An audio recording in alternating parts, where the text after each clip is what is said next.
திருப்பாடல்கள் 16 1-11 முடிய.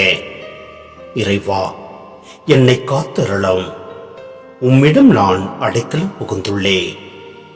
நான் ஆண்டவரிடம், நீரே என் தலைவர், உம்மையன்றி வேறு செல்வம் எனக்கு இல்லை என்று சொன்னேன். பூவுலகில் உள்ள தூயோர் எவ்வளவோ உயர்ந்தோர், அவர்களோடு இருப்பதே எனக்கு பேரின்பம். வேற்று தெய்வங்களை பின்பற்றுவோர் தங்கள் துன்பங்களை பெருகிக் கொள்வர்.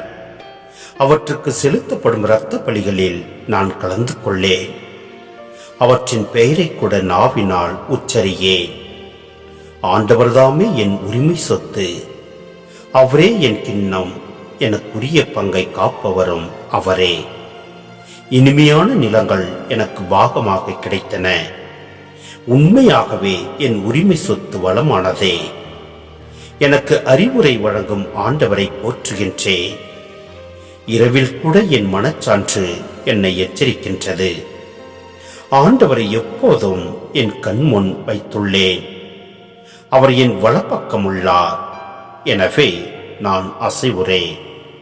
என் இதயம் அக்களிக்கின்றது, என் உள்ளம் மகிழ்ந்து துள்ளுகின்றது.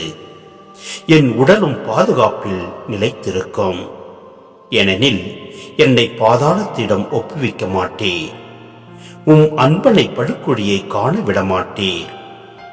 வாழ்வின் வழியை நான் அறிய செய்வேன். உமது முன்னிலையில் எனக்கு நிறைவான மகிழ்ச்சி உண்டு. உமது வலப்பக்கத்தில் எப்போதும் பேரின்பம் உண்டு.